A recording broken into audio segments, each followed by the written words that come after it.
Hey guys, today we're talking about E.T.C today, and E.T.C is a really strong, not the E.T.C we're talking about. E.T.C is one of the tanks in Heroes of the Storm, and he's one of the strongest tanks in a variety of areas. He's picked in a lot of pro games, as you can see. He has a very high popularity, as well as a strong win percentage on MasterLeague.net, which is a website used to see pro play, as well as pro builds. And the great part about E.T.C is that he's got such a large hitbox and self-healing that he can take skill shots from enemies very easily, so that his teammates don't take them. For example, against a Li Ming, you could take a couple hits so your team doesn't take them, and then you can self-heal using a variety of methods, usually his E, with something like Prog Rock that increases the amount of healing per second your Prog Rock does, or your healing does. Most of the time when people think, oh, I know why E.T.C's picked, they think of Mosh Pit. But there's so much more to E.T.C than just Mosh Pit, and that's what I want to get into with this particular game that I'm going to be showing with E.T.C, which is against, I believe it's Team Liquid versus Fnatic.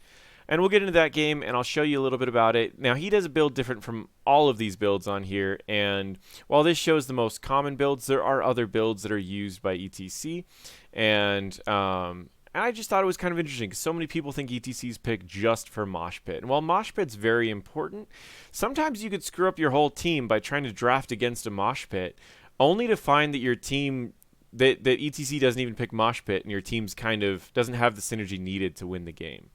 So the reason that I really like E.T.C, and I'm just going to get into the game right now, is that E.T.C himself has he has, honestly, in my opinion, the best stun in the game.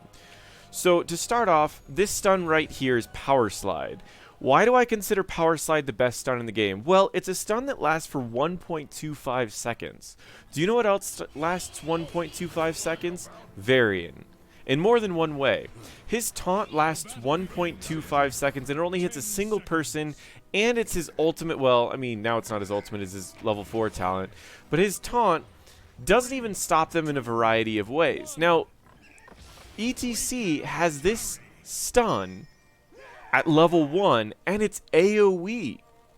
It's a 12-second cooldown, making it 3 seconds shorter than Varian's cooldown, making it to where E.T.C can not only stun more often, just as long, but he can stun more people at a time. E.T.C's stun has the benefit of being an AoE. It's very easy to land, and it gets a lot of value very, very often. The other great part about E.T.C stun is it doesn't just work as an initiate, it works as a follow-up. If someone gets a slow, it makes it easier to land your stun. At the same time, if someone gets a stun off, you get enough positioning to where you can follow up their stun with an even longer stun. It's an amazing ability, and it makes it to where even if he didn't have much of the rest of his kit, if he just had his stun, I still think that he'd be picked a decent amount of times. That's how strong I personally believe this stun is. So even if you don't pick Mosh Pit, this stun is amazing. One of the mistakes that I see oftentimes with E.T.C is people use the W too early.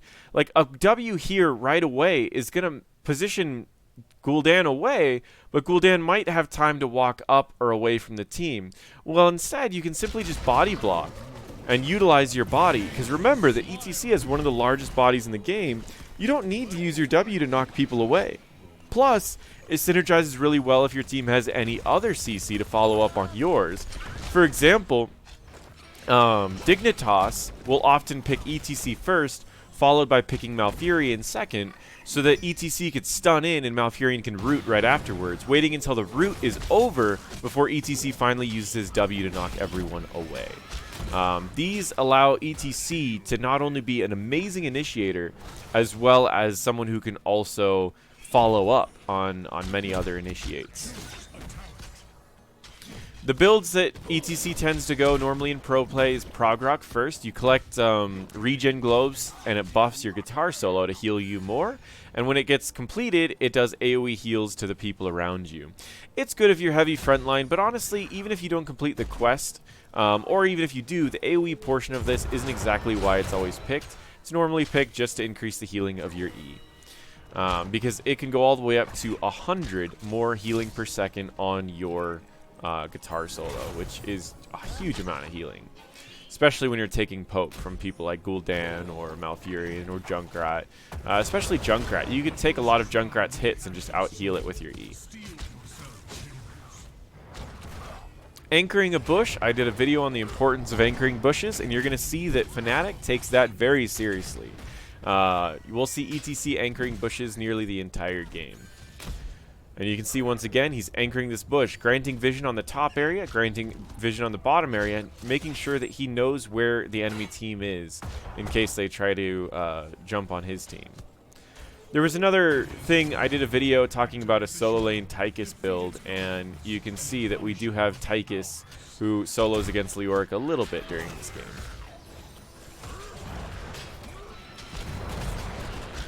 E.T.C can safely get some of these, but his wave clear is pretty low, so you gotta be very careful about trying to get these. But he's more focused on giving his team a front line so that they can poke in the back line and clear up a variety of these. As you can see, he can take a lot of hits from Junkrat or Gul'dan and just heal it back. There goes AoE stun. He doesn't knock him back because he doesn't want them to get outside of the silence, so he waits until he's almost outside of the silence before he does the knockback. His healing over time, plus Stukov's healing over time, is enough to keep him alive.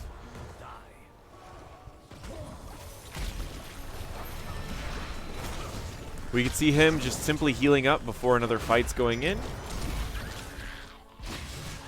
He saves his stun until he can get a couple more people, not just Leoric.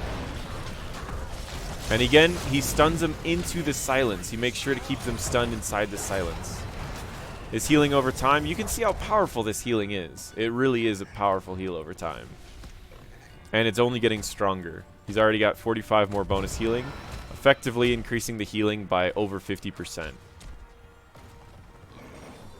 He's not only granting vision for his team here, but he's also making it to where if the enemies decide to rotate up to take out Blaze, he can see where they are. But he goes for the stun. It burned the Unstoppable, and again, a 12-second stun, burning a 12-second cooldown stun, burning a 45-second cooldown ability. While his stun's almost up again, he can go and stun Garrosh this time, and Garrosh won't be able to use Unstoppable. It's an amazing ability. People really underestimate it.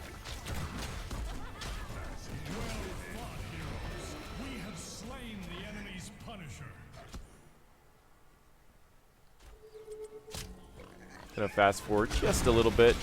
We can see again, he stuns them into a silence and a slow, and then he uses his giant body to body block Garrosh, holding him in the silence, leaving back his knockback the entire way, because when Garrosh finally is about to get through this, E.T.C can take a step back and knock him right back into it. So he saves his knockback for as long as possible, right until it's the last hit, and then he uses that to finish it off, which in this case it was Hanzo that finished it off. You can see that stun is so powerful. Just the stun and Stukov's slow and silence is enough to take out someone just about every time that they get in a team fight. It's honestly incredible. People really underestimate it. Now, here's what I was talking about, how literally everyone on their team, except for Leoric, has a way to interrupt Mosh Pit. You have Horrify from Gul'dan, you have the knockbacks from Junkrat, you have the silence from Malfurion,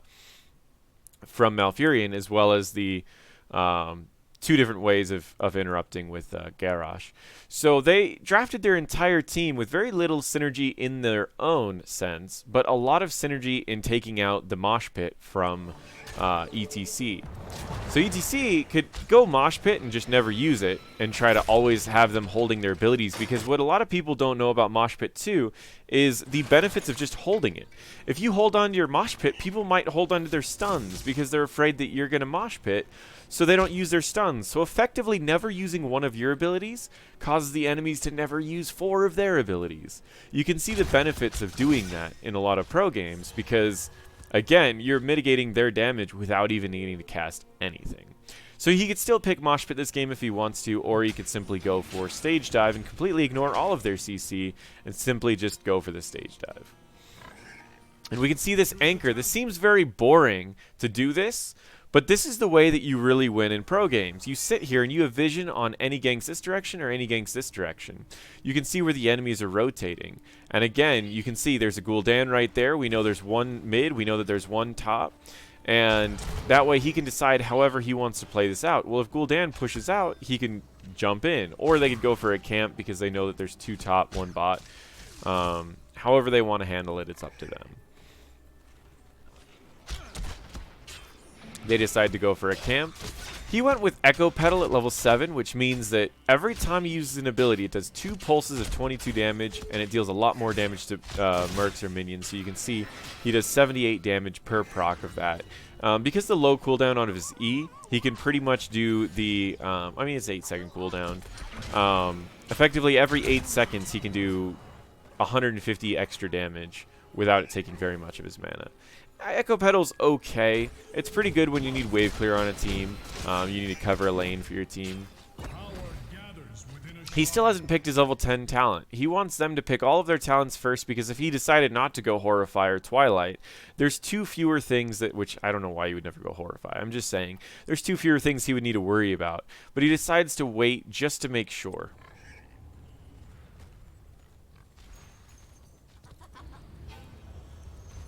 He decides to go a stage dive, and again, that's kind of what Fnatic wants to do. Is if they forced the other team to already pick so many things to mitigate stage dive or to mitigate mosh pit, stage dive gets a lot of value. You can see the 81s popping up. It was just a quick E. He did a chunk of the health, 25% of each of their health. I say it's not bad. Now he stays down here. The great part about getting Echo Pedal with stage dive is it allows you to push these bottom lanes. Now, he doesn't want to show that he's down here, so he's simply letting minions die without actually pushing them, and he can stage dive into the fight whenever he wants to. So he's going to use Echo Pedal using his Q and his E to get the value from Echo Pedal so he can quickly clear a wave. Wave is cleared, and now that the entire wave's cleared, he's going to probably look to stage dive up here to help his team win the objective now that he's gotten a full wave of experience, and this is going to kill this tower, giving them even more experience.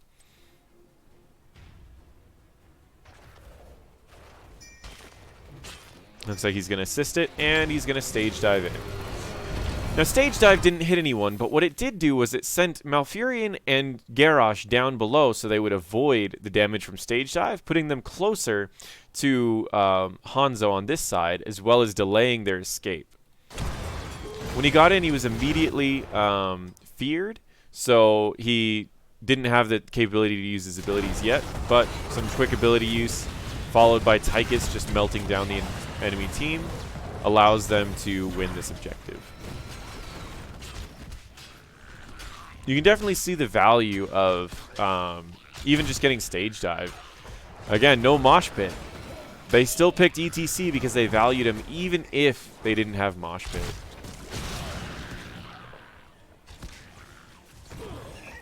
Now the objective's already theirs. He decides to go and anchor.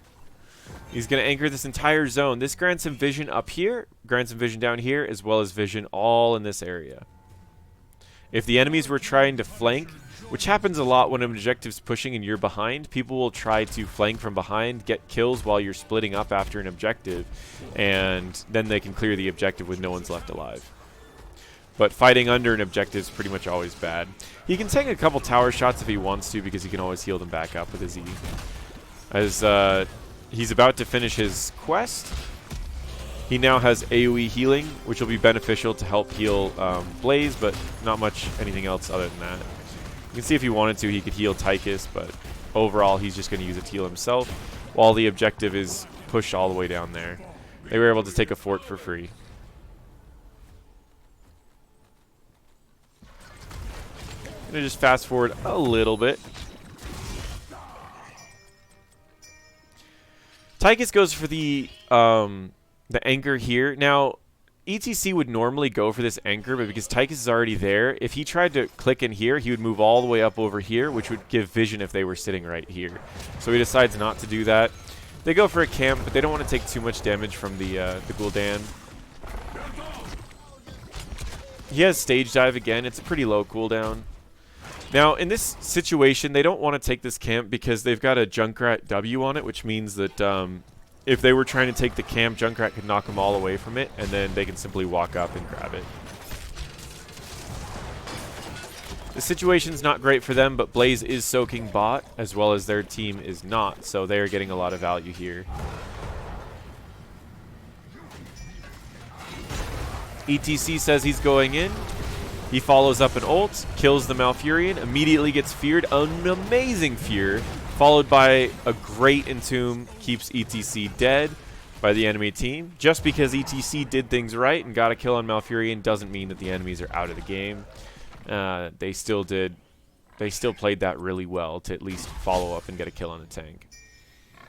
I'm going to fast forward through E.T.C's death. Remember, this video is pretty much just about E.T.C.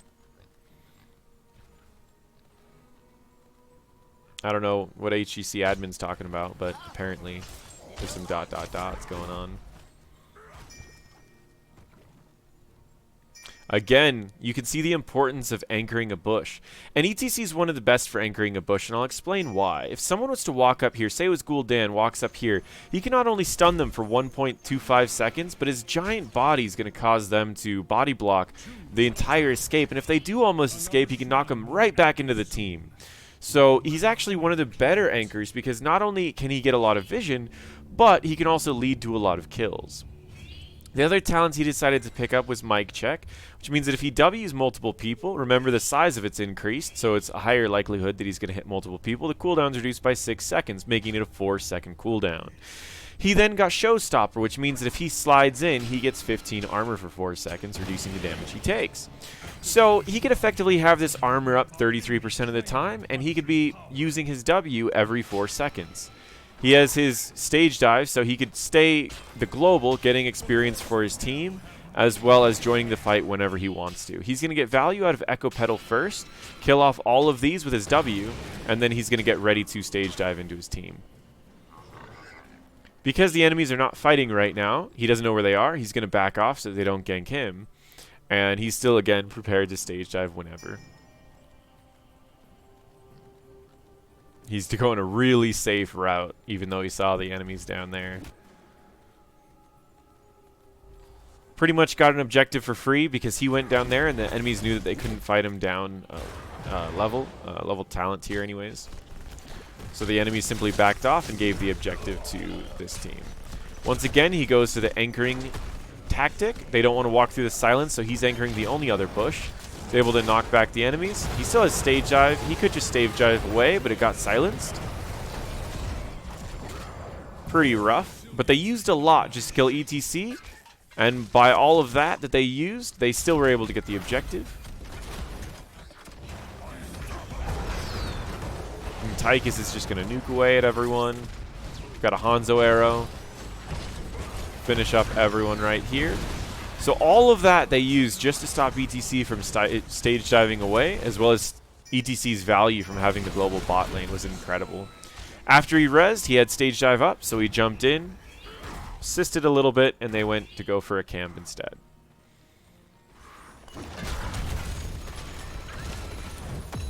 He still has his slide if he needs it, but overall I think this is a little too greedy, personally.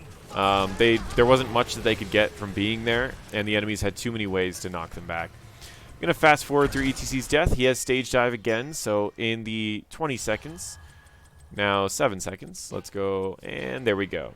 He can stage dive into this right as he's up, and he can go for a kill. Immediately, he could slide into and see if he can kill someone in the back line. He was able to hit 2 people with the face melt, which lowered the cooldown to 4 seconds, so he has it back up again. He could slide in, get a kill here. And he knocked back to turn off the drain life. This Gul'dan, man, he was doing really well there. Level 20, the talent that's usually picked up is Bolt of the Storm to land your ultimate easier, but in this case he may end up going with Crowd Pleaser, which reduces the cooldown as well as makes it bigger. Sometimes Death Mosh is picked up in this case just because you can jump into their backline. If you die, then you still have the capability of moshing, which in this case I think Death Mosh would be the best, seeing as the enemies are committing so much to kill E.T.C. Death Mosh would get a lot of value. We'll see what he ends up going with just because they're about to win the game. I figured they would go mid lane and just go for the win, but they're going to take the safer route by going for a keep. He still hasn't picked his level 20 talent.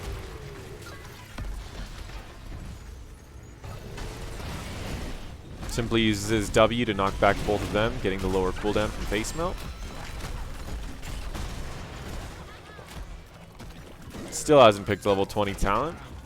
Again, we'll see what he ends up deciding. And another thing is, sometimes they don't pick a level 20 talent. If there's a few that you need, a lot of the pros will hold on before grabbing something and grab it right before they need it. For example, if they're running away and they decide, hey, this Death Mosh isn't going to be good, I can Bolt to the Storm away. Or they go, oh, I'm diving in right now. Maybe I can get Storm Shield and then dive in and give shields to everyone.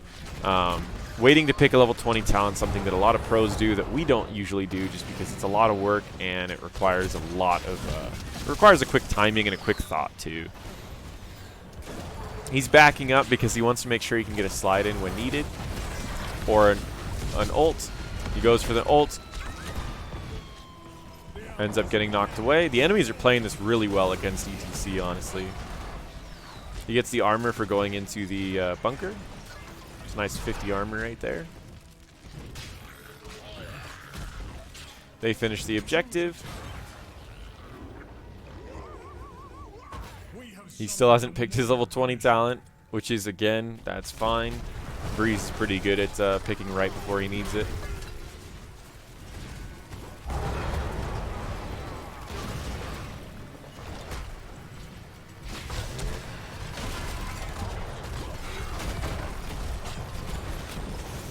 And finally, when you're ending off the game with Diablo, while his level 20 power spikes are good, you gotta remember the death timers are huge. So if you can land even one nice power slide into a knockback, you can sometimes power slide into their back line, and you can knock everyone back, lowering the cooldown of your Q, getting the armor from your power slide, getting enough time to get out so you can get another power slide off and save yourself, possibly getting one kill. These risky plays could be the difference between the game, just because of the long death timers. So you can see he's playing actually more of a peel route, to be completely honest. He's making sure that all of his team stays alive, and he's staying in the back line to make sure that no one can get close to him. He goes for his ult, jumps in, sees if he could play an aggressive play.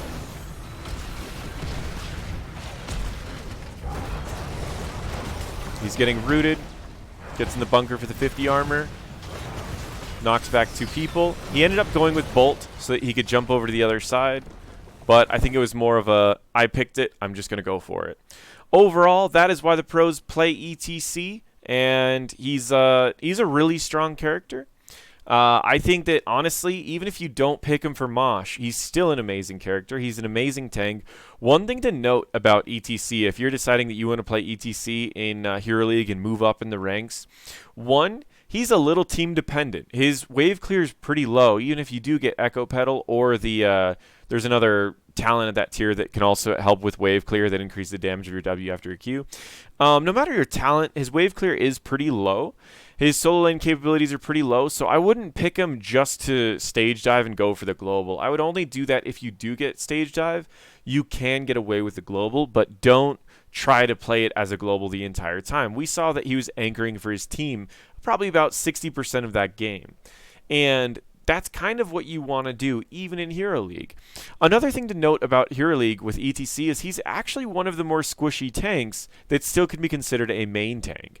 So don't try to jump in like a Diablo with 100 souls or a Garrosh who's got that up to 50 armor from his passive, because he's not going to be as tanky as those. Instead, he's very good at jumping in for a single kill or 2 or 3 stuns, using a W to get away and or just to finalize any of those kills, followed by using his E every time it's off cooldown whenever you're missing any health, so you're always at full health during every engage.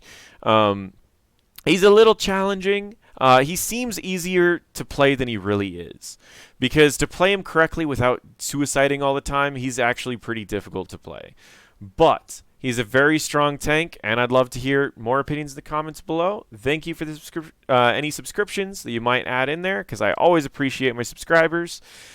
And as always, if you like this style of video, check out some of my other ones. I'm going to end off with Elite Tauren Chieftain.